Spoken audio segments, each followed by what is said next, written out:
Hi friends, இன்றைக்கி ஒரு ஈஸியான ஹெல்த்தியான ஒரு கிரேவி ரெசிபி தான் பார்க்க போகிறோம். வாங்க எப்படி செய்யலான்னு பார்க்கலாம். ஃபஸ்ட்டு அதுக்கு வந்து ஒரு கடாய் வச்சு அதில் கொஞ்சமாக வந்து எண்ணெய் விட்டுக்கிறேன். எண்ணெய் விட்டுட்டு இதில் வந்து சோம்பு வந்து சேர்த்துக்கிறேன். சோம்பு வந்து நல்லா பொரிஞ்சு வரட்டும். இது வந்து இந்த கிரேவிக்கு வந்து ஒரு நல்ல வாசத்தையும் ஒரு நல்ல டேஸ்ட்டையுமே கொடுக்கும்.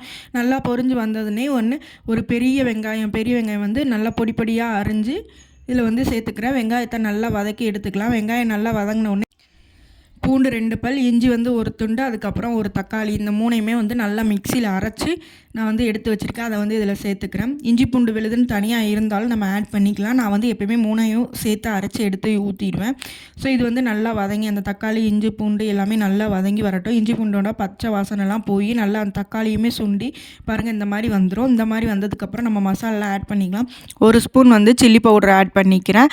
அதுக்கப்புறம் ஒரு ஸ்பூன் சிக்கன் மசாலா இருந்தால் ஆட் பண்ணிக்கலாம், இல்லைன்னா கரம் மசாலா எது இருக்கோ அது வந்து ஆட் பண்ணிக்கலாம். நெக்ஸ்ட்டு வந்து குழம்பு மிளகாய்த்தூள் வந்து ஒரு ஸ்பூன் வந்து ஆட் பண்ணிக்கிறேன். இந்த மூணையுமே ஆட் பண்ணி நல்லா வந்து கிண்டி விட்டுக்கலாம். அந்த மசாலா வந்து பிடிக்கிற மாதிரி இருக்குன்னா லைட்டாக தண்ணி விட்டுமே நம்ம வந்து கிண்டி விட்டுக்கலாம்.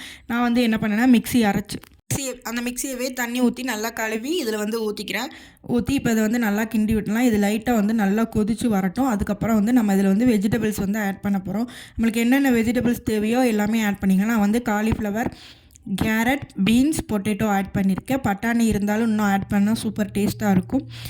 இது வந்து ஒரு ஹெல்த்தியான வெர்ஷனாக இருக்கும். கண்டிப்பாக சப்பாத்தி, சாப்பாடு, இட்லி, தோசை எல்லாத்துக்குமே வச்சு சாப்பிட்லாம். நல்லா காயெல்லாம் அந்த மசாலாவோடு சேர்த்து கிண்டி விட்டுட்டு இந்த காய் வேகிற அளவுக்கு தண்ணி ஊற்றி இந்த காயெல்லாம் வந்து நல்லா வேக விட்டுறலாம்.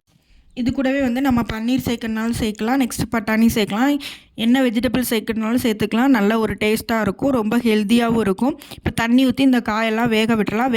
இந்த காய் வேகிறதுக்குள்ளே வந்து இதுக்கு நம்ம ஒரு தேங்காய் பேஸ்ட் வந்து ரெடி பண்ண வேண்டியது இருக்குது.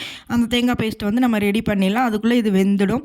பார்த்திங்கன்னா இப்போ கொஞ்சமாக தேங்காய் எடுத்துருக்கேன். தேங்காய், அதுக்கப்புறம் 4 முந்திரி பருப்பு, கொஞ்சமாக பொட்டுக்கடலை, இந்த மூணையுமே சேர்த்து நல்லா தண்ணி விட்டு நல்லா ஒரு பேஸ்ட்டாக அரைச்சி எடுத்துகிட்டு வந்துடலாம். பேஸ்ட்டாக அரைச்சிட்டு வந்து இப்போ பாருங்கள் நல்லா இங்கே குழம்புமே நல்லா கொதித்து காயெல்லாமே வெந்துடுச்சு. இந்த ஸ்டேஜில் வந்து நம்ம அரைச்சிட்டு வந்த தேங்காய் விழுதை வந்து இது ஊற்றிடலாம். இதில் வந்து பொட்டுக்கடலை, முந்திரி பருப்பு இதெல்லாம் சேர்த்துருக்கிறதுனால கொஞ்சம் லைட்டாக வந்து நல்லாவே திக்காக ஆரம்பிக்கும். ஸோ நம்ம தேவையான அளவுக்கு தண்ணி வந்து ஊற்றி கொஞ்சம் இதை வந்து கொதிக்க விட்டுறலாம்.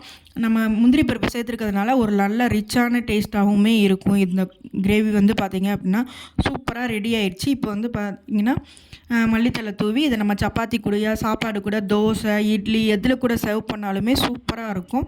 கண்டிப்பாக நீங்களும் ஒரு டைம் ட்ரை பண்ணி பாருங்கள். இதுமான ஈஸியான ரெசிபிக்கு நம்ம சேனலை ஃபாலோ பண்ணி சப்ஸ்கிரைப் பண்ணிக்கோங்க. தேங்க்யூ.